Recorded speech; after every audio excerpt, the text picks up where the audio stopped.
Fala, meu povo do rio e da beira do mato. Hoje aqui no Contos do Anzol, a história é daquelas que misturam risada, confusão e até um leve arrepio na espinha. Já pensou acordar no meio do mato, durante uma pescaria, e dar de cara com uma jiboia do tamanho de um bote? Pois é, nosso personagem de hoje, o Honório, mais conhecido como Zóio de Peixe, jurou que passou por isso. Ao lado de dois companheiros pra lá de atrapalhados, ele foi atrás de um peixe lendário no coração do Araguaia, mas o que encontrou foi algo bem diferente. Uma mistura de feijão fermentado, cobra no café da manhã e uma pescaria que virou lenda no vilarejo inteiro. Então, prepara a isca, ajeita o banquinho e vem ouvir essa aventura que mais parece filme, mas que foi vivida de verdade, do jeito que só pescador raiz sabe contar.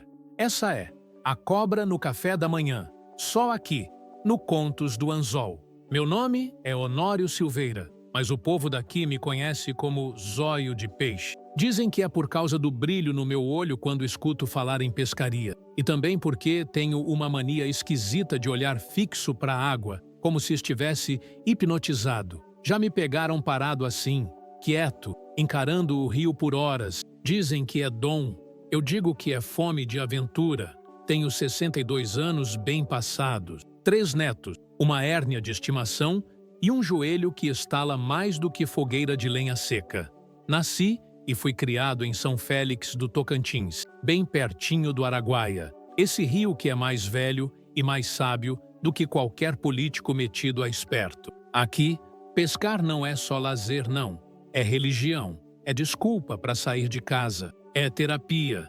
E quando a gente tem sorte, vira até churrasco. A história que vou contar aconteceu num desses dias que começam meio tortos e terminam virados do avesso. Era uma sexta-feira de março, fim de tarde, com o céu avermelhado, igual barriga de curimatã.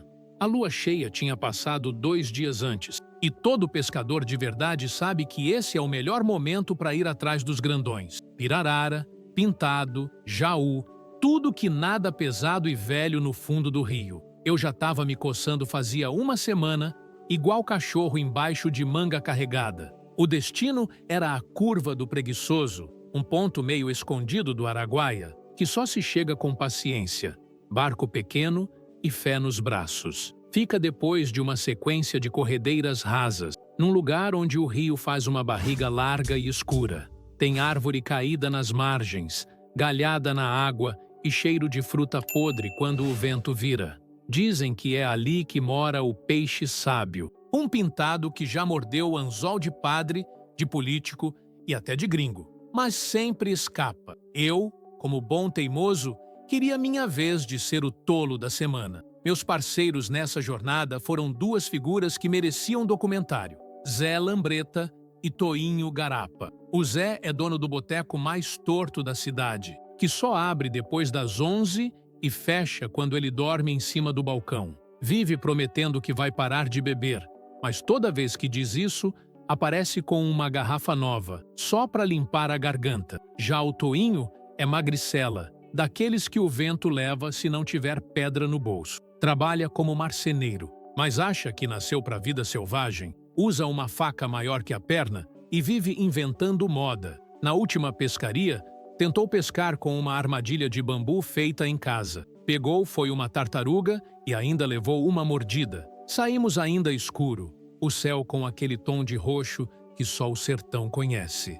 O motor do barquinho do Zé tossia mais que velho com bronquite, mas aguentou firme. No isopor levamos carne de sol, farinha, feijão pré-cozido e meia dúzia de cerveja, que, claro, virou 2 assim que o Zé se distraiu e derrubou uma no meio do mato. Também levamos uma garrafa de cachaça que o Toinho jurava que era para limpar picada de mosquito. Conhecendo ele, era para limpar a garganta mesmo. No trajeto, passamos por 3 garças, um bando de marrecos e um pescador dormindo com a vara na mão e o anzol enganchado na camisa. O Araguaia estava calmo, quase parado, mas com aquele jeito de quem está escondendo coisa embaixo da superfície. A água era escura e espelhada, refletindo as nuvens como se fosse vidro. O cheiro era de barro fresco, cipó cortado e fruta madura apodrecendo na margem. Foi quando a gente encostou na beira da curva do Preguiçoso que percebi uma coisa esquisita. Silêncio demais. Nem um sapo, nem um grilo, nem o barulho dos lambaris pulando. Até o motor velho parecia ter desligado respeitosamente, igual gente tirando o chapéu em velório. A gente se entreolhou e o Zé falou com a cara amarrada. Isso aqui tá mais quieto que cemitério em dia de chuva. É porque o bicho tá lá no fundo, Zé, respondi, tentando disfarçar o arrepio no cangote. Peixe grande não gosta de escândalo. Toinho desceu do barco com o facão na mão, fazendo pose de aventureiro. Cortou uns galhos, limpou o chão e logo montamos o acampamento. Lona azul amarrada nas árvores, 2 redes esticadas, o fogareiro improvisado com 3 pedras grandes e um pedaço de vergalhão entortado que servia de grelha. Enterramos o isopor até a tampa para conservar o gelo e abrimos a primeira lata de milho com uma chave de fenda. Foi aí que apareceu Dona Nenzinha, uma senhora pequena, vestida toda de branco, que morava no último rancho antes da mata fechar. Ela vinha andando pela beira do rio, encurvada, com 1/3 na mão e um olhar que atravessava até tronco de árvore. Parou bem na frente do acampamento e falou: "Vocês estão indo pescar, né?" "Tamo, Dona Nenzinha. Vamos atrás do pintado velho da curva", disse o Zé, todo orgulhoso, com a garrafa de cachaça debaixo do braço. Ela não respondeu de cara. Olhou para a água, olhou para cima, depois para o mato, e então falou, bem pausado: "Se encontrar mais do que peixe, não corra, reze. Às vezes, o que aparece quer só ser visto." Pronto, fim de sossego. Toinho empalideceu. O Zé deu uma risadinha nervosa e fingiu que não escutou. Eu fiquei com aquela fala martelando na cabeça, igual o badalo de sino em missa de corpo presente. Mais do que peixe, podia ser muita coisa. Onça, cobra, assombração, espírito de afogado. Dona Nenzinha foi embora como veio, sumindo no mato sem fazer barulho. Só deixou o rastro do cheiro de alecrim e a pulga atrás da orelha. Mesmo assim, a gente ficou. Pescador que se preze tem mais medo de voltar sem peixe do que de visagem. A tarde caiu feito pedra no poço e a brisa trouxe o cheiro doce das flores de genipapo. O céu ficou dourado e as sombras cresceram como se o mato estivesse espreguiçando. Toinho começou a afiar o anzol com uma pedra de rio. O Zé já estava na 4ª dose da limpeza espiritual e eu ajeitei meu molinete novo, presente que ganhei de mim mesmo no último aniversário. Sentado na beira do rio, com os pés mergulhados na água morna e os olhos perdidos na linha do horizonte, senti que aquela pescaria ia render história. Mas o que eu não sabia era que, daquela vez, o peixe não seria a maior surpresa. E foi ali, naquela calma suspeita, que começou a aventura mais maluca da minha vida. Aqui até hoje eu conto no churrasco, no boteco, no terreiro e, quando exagero, até parece mentira. Mas juro, por São Pedro Pescador, cada linha dessa tem cheiro de verdade. Logo que o sol começou a sumir atrás das árvores, tingindo o céu com aqueles tons alaranjados que parecem obra de artista bêbado, a gente começou a preparar as tralhas. Eu, mais organizado, já tinha deixado tudo separado desde o café da manhã. Iscas vivas guardadas em um baldinho com água do próprio rio, anzóis amolados, carretilha lubrificada e minha velha companheira de estimação, uma vara de carbono com o cabo desgastado de tanto segurar emoção. Toinho já começou errando. Jogou a linha ainda com a tampa da carretilha travada, o que fez o chumbo bater na beirada do barco e ricochetear direto no joelho dele. "Ai, ô lasqueira!" berrou, pulando num pé só, como se dançasse forró com espinho no chinelo. O Zé, que já estava na 3ª ou 4ª dose da água benta, riu tanto que derrubou a tampa do isopor no chão. Um lagarto pequeno que estava de tocaia saiu correndo do meio das sacolas e subiu numa raiz. O susto foi tanto que o Toinho, ainda segurando o joelho, se benzeu com a mão suja de milho. "Já começou a zica", resmungou ele, olhando desconfiado para a mata.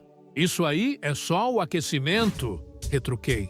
"Agora é que começa o jogo de verdade." Armamos 3 varas na beira do barranco, fincadas com garfo de galho cortado na hora. Tava tudo em silêncio. só o som da água deslizando calma, uns passarinhos ainda cantando de despedida do dia, e o estalo de vez em quando de um galho seco cedendo na mata. Sentei na cadeira de lona, coloquei um pedaço de coração de boi na ponta do anzol, receita velha que aprendi com meu avô, e lancei bem no centro da curva, onde a água faz um redemoinho preguiçoso. O barulho do chumbo caindo foi seco, firme. Aquilo me deu uma esperança danada. Essa noite promete, hein? Disse, ajeitando o chapéu de palha e cruzando as pernas com pose de veterano. O Zé, por sua vez, estava mais preocupado em cozinhar do que pescar. A gente tinha levado um panelão de ferro, desses que parecem herança de avó, e ele estava ali mexendo feijão com linguiça e uma colher de pau torta, cantando uma moda sertaneja sem letra definida. Se não pegar peixe, pelo menos enche o bucho, falou ele, provando com a tampa da colher e assoprando forte. Tá faltando sal, Toinho. Cadê o sal? Tá aí no bornal, do lado da pinga. Mas cuidado que o sal tá num potinho igual ao do fermento. Bom, adivinha qual ele pegou? O feijão ficou tão ácido que parecia ter sido cozido com limão verde e vinagre de limpeza. Só descobrimos depois de 3 colheradas, quando o Toinho, que come mais rápido do que pensa, já estava fazendo careta e cuspindo no mato. Ô Zé, você botou fermento no feijão? Homem de Deus? Uai, achei que estava ralo demais, achei que engrossava mais. A gargalhada foi geral. Era esse tipo de confusão que tornava essas pescarias especiais. Ninguém pegava peixe, mas riso não faltava. Depois do fiasco culinário, voltamos à pesca. O céu já estava coalhado de estrelas. A lua surgia cheia por trás das copas das árvores e a brisa da noite esfriava o suor do dia. O clima estava uma delícia, daquelas noites em que o tempo parece suspenso, como se o mundo lá fora tivesse dado uma pausa. Foi quando senti a primeira puxada. Sabe aquele puxão firme sem tremidinha? Aquilo que você sente no punho e no coração ao mesmo tempo? Pois foi assim. A linha esticou, a vara vergou bonito e o molinete cantou como galo no terreiro. Peguei!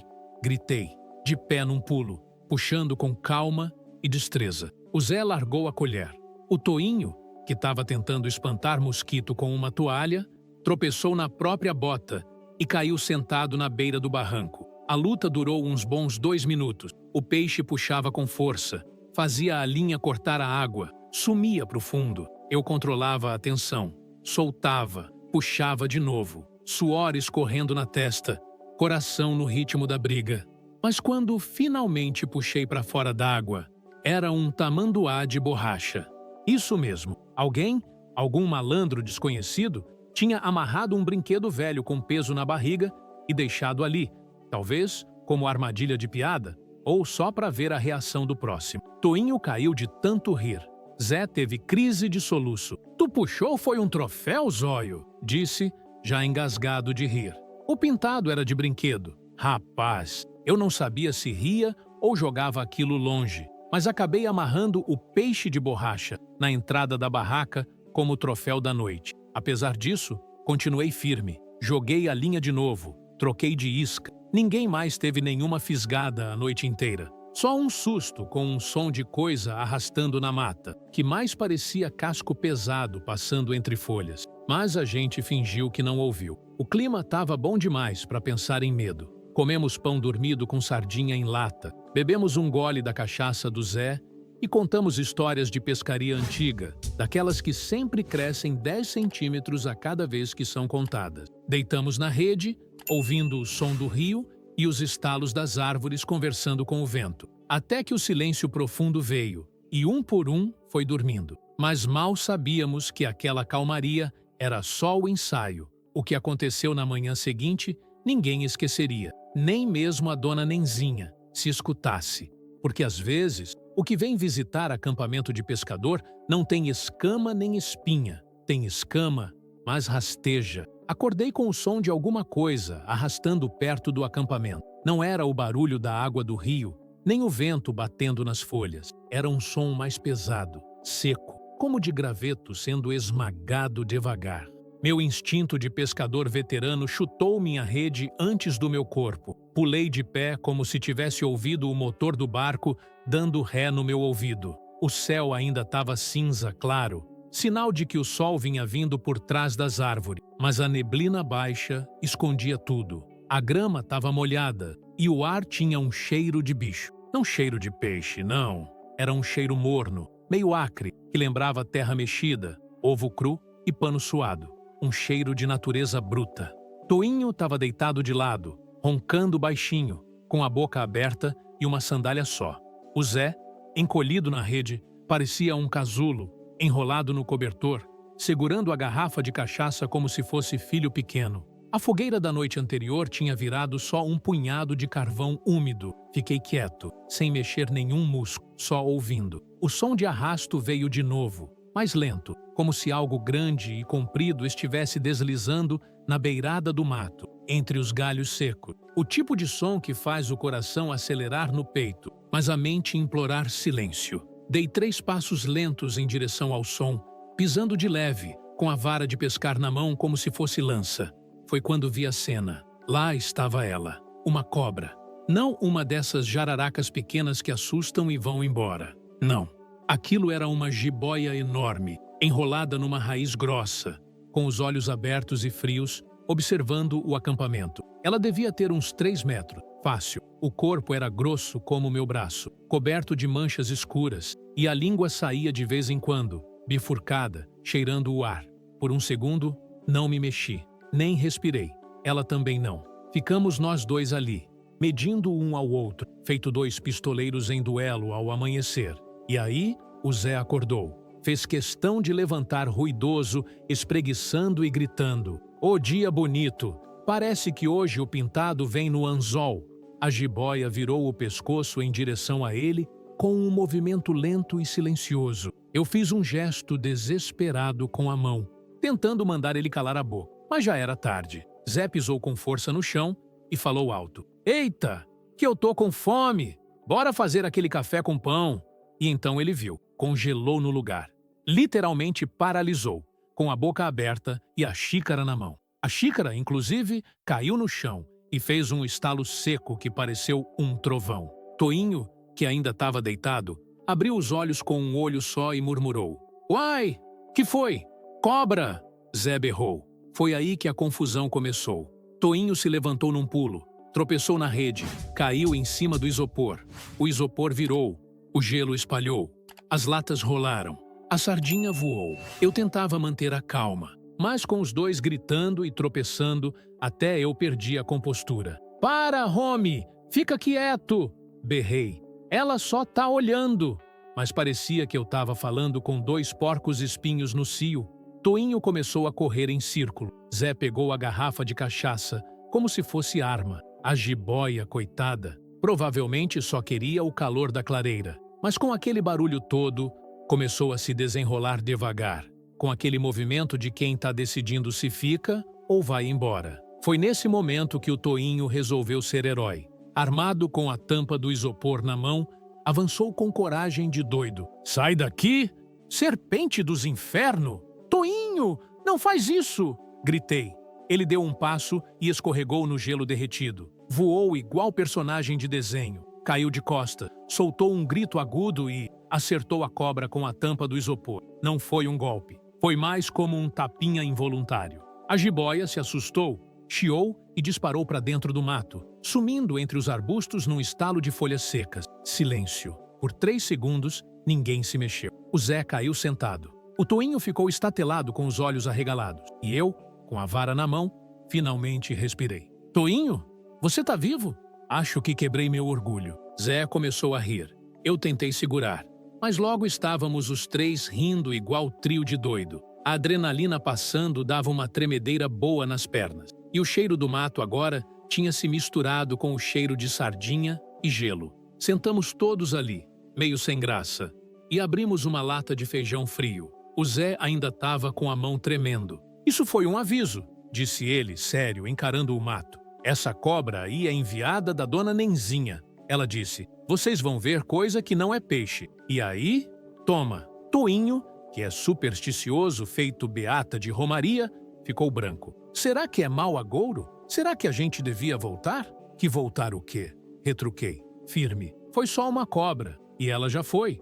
A gente é pescador, não turista de city tour. Mas, confesso, depois daquele encontro, ninguém mais teve coragem de entrar na água, nem para lavar a mão. Decidimos subir um pouco mais o rio e mudar o acampamento para uma clareira mais aberta. Só que o Toinho, com a queda, torceu o tornozelo. Então, tivemos que improvisar uma tipóia com a rede dele e levar o coitado carregado. Zé, por outro lado, voltou a beber como se o líquido espantasse cobra. E eu, eu ficava olhando para o mato com um olho e para a linha com o outro. A vontade de pescar ainda estava viva, mas agora temperada com um certo respeito pela floresta. Porque naquele dia, a gente descobriu que nem tudo que aparece na beira do rio tem escama. E nem toda história de pescador é mentira. Às vezes, a verdade se arrasta.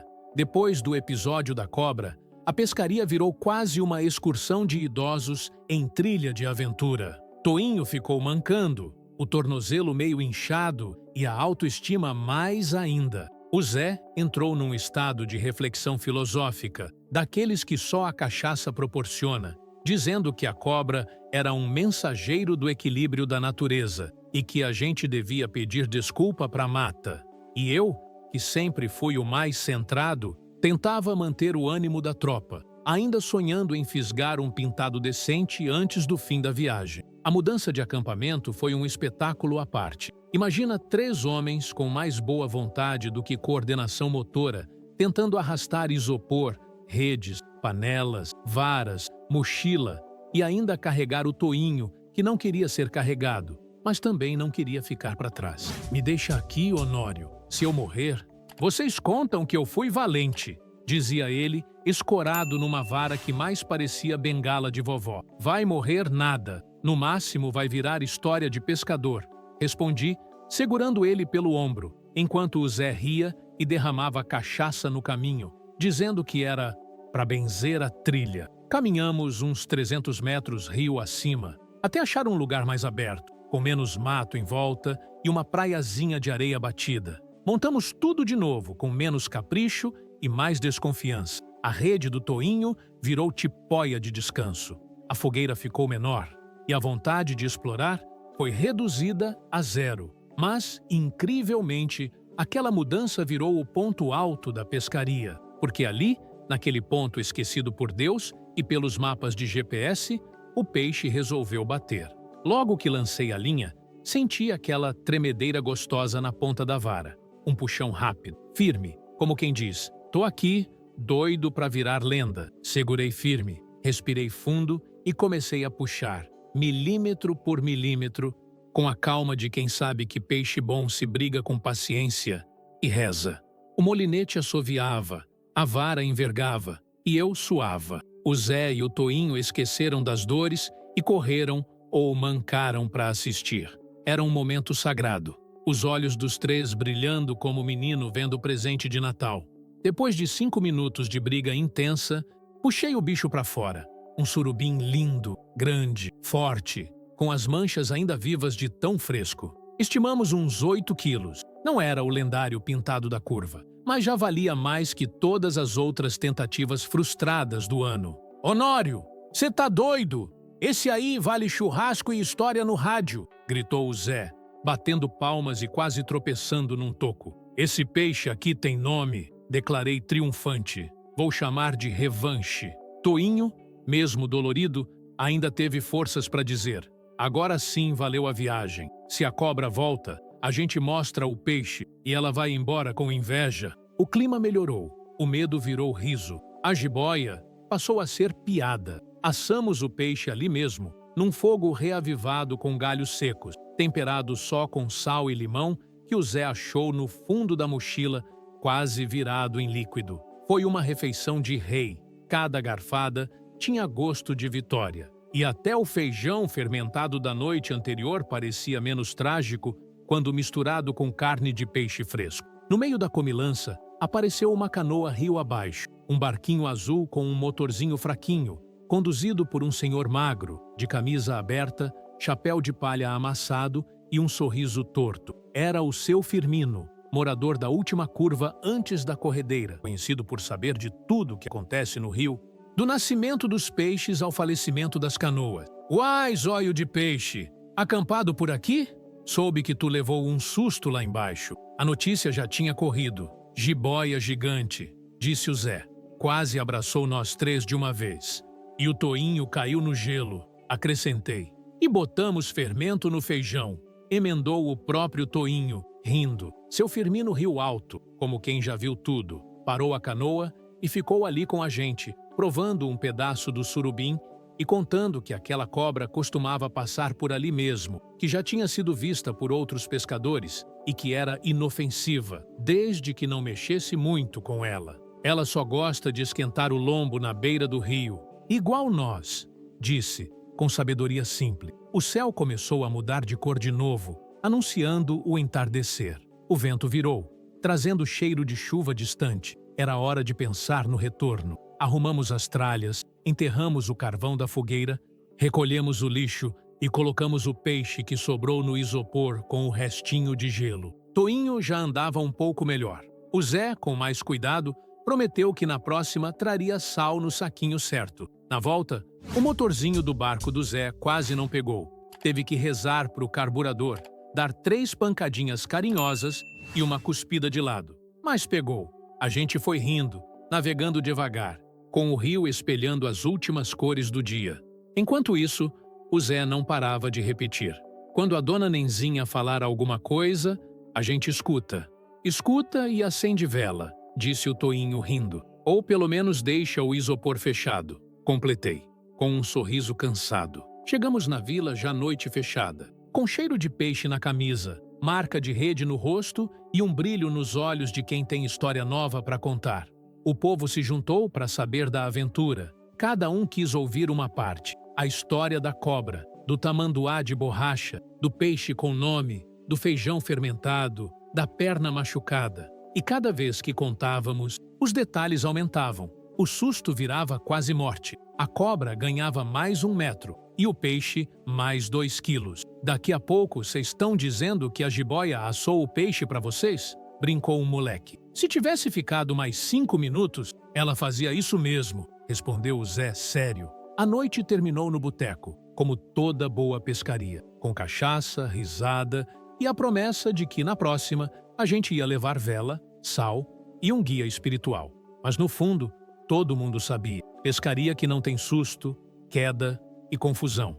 Não vira história. Já faz uns bons anos desde aquela pescaria na Curva do Preguiçoso, mas até hoje, se alguém me perguntar qual foi a viagem mais esquisita ou mais completa, para falar a verdade, eu nem penso 2 vezes. Foi aquela do surubim, da jiboia, do feijão fermentado e do tamanduá de borracha. Às vezes, quando conto essa história, o povo até acha que eu inventei tudo, mas aí o Toinho levanta a barra da calça e mostra a cicatriz no tornozelo. O Zé jura que tem uma marca no peito da hora que a cachaça quase virou repelente. E eu? Eu só mostro a foto do peixe. O resto, a imaginação faz melhor. Porque pescador, meu amigo, é contador de história profissional. Mas tem coisa que a gente nem precisa inventar. Basta prestar atenção no que o rio dá. Hoje em dia, quando me sento no boteco do Zé Lambreta, que continua abrindo quando quer e fechando quando a garrafa termina, é quase certo que alguém vá puxar assunto da pescaria da jiboia. Sempre tem um curioso, um neto de alguém, um turista perdido que senta para tomar uma e escuta a gente procear. E é verdade que a cobra quase engoliu vocês? Perguntam. Rapaz, não foi quase, não. Ela estava decidindo qual de nós ia primeiro, diz o Toinho, já com uma latinha na mão e os pés em cima de uma cadeira de plástico. E o peixe? Emenda alguém. Aí eu conto, com os olhos brilhando feito anzol em dia de sol. O peixe era bonito, tinha no mínimo uns 9 quilos, mas cada vez que conto, ele cresce meio, já tá quase virando tubarão. O mais curioso é que a história foi crescendo por si só. Outro dia mesmo, ouvi um menino dizendo que a jiboia subiu no barco e se enrolou no Zé igual cobra de desenho animado, que eu lutei com ela com o cabo do molinete e que o Toinho salvou todo mundo com um grito de guerra e um chute giratório. Achei tão boa a versão que nem desmenti. É assim que nascem as lendas. Mas olha, tem algo mais profundo por trás disso tudo. Naquela pescaria, a gente não voltou só com peixe. Voltou com respeito. Respeito pela natureza, pelo silêncio da mata, pelas entrelinhas da dona Nenzinha, que nunca falou coisa à toa. E também respeito pelo imprevisível, porque nem toda a aventura seguia por GPS e tabela lunar. Às vezes, o que vale não é o que você fisga, mas o que te fisga por dentro. Toinho até hoje pisa torto quando chove muito. Diz que é o tornozelo, mas eu acho que é saudade daquela viagem. De vez em quando me liga e diz: "Bora repetir, Honório?" E eu respondo: "Só se tu levar o sal no pote certo e deixar o facão em casa." O Zé continua igual, dono do mesmo boteco, das mesmas histórias, das mesmas garrafas escondidas em lugares inusitados. Ele gosta de lembrar da jiboia com aquele ar de quem já viu coisa pior. Uma vez eu tomei pinga que ardia mais do que aquele olhar da cobra, costuma dizer. O velho motorzinho que a gente usou naquela vez ainda existe. Tá encostado na casa dele, coberto de lona e poeira. Toda vez que olho para aquele motor, me vem um filme na cabeça. O barulho do rio, o som da rede balançando, o cheiro de peixe assado com limão vencido. Dá uma saudade mansa, daquelas que não aperta, mas não larga. A vida de pescador é isso, feita de momentos pequenos que viram lembrança grande. Um tropeço no mato vira queda épica. Um peixe médio vira monstro lendário. E uma cobra preguiçosa que só queria sol vira vilã de história contada até pro padre na quermesse. Outro dia mesmo, meu neto de 8 anos me pediu para contar aquela da cobra de 3 metros. Disse que a professora leu um conto de pescador na escola e ele queria saber se a minha era melhor.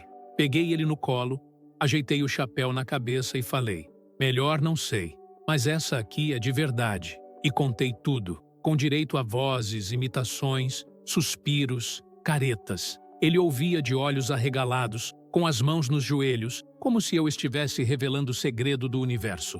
No fim, perguntou: "Vô, você teve medo?" Pensei uns segundos e disse: "Tive, mas era um medo bom, daquele que mostra que você está vivo. Igual quando o peixe grande puxa a linha e o coração bate na garganta." Ele sorriu e respondeu: "Quando eu crescer, quero pescar com você." Mesmo que tenha cobra. Aí eu soube que a história estava salva, que ela ia continuar. Talvez virasse outra, com novos exageros, novos sustos e, quem sabe, com mais um peixe de brinquedo no anzol. Mas ia seguir. E isso é o que importa, porque pescador que se preze não morre. Vira história. E como diz um velho ditado lá do Araguaia, que aprendi com meu avô e carrego até hoje: quem mente sobre o tamanho do peixe vive mais feliz, mas quem mente sobre a emoção nunca pescou de verdade. E aí, o que você faria se desse de cara com uma cobra do tamanho de um pneu de caminhão bem na hora de tomar o café da manhã? O Honório ainda teve tempo de fisgar um surubim e sair com mais história do que peixe. Mas é como ele mesmo diz: pescador que se preze não morre, vira história. Se você curtiu essa aventura maluca, já deixa o like, se inscreve aqui no canal Contos do Anzol e compartilha com aquele amigo que jura que viu bicho estranho na beira do rio. Toda semana a gente volta com mais um relato cheio de causo, exageros e aquele tempero que só a vida na água tem. Até a próxima! E lembre-se, nem todo anzol pesca peixe, tem anzol que pesca história.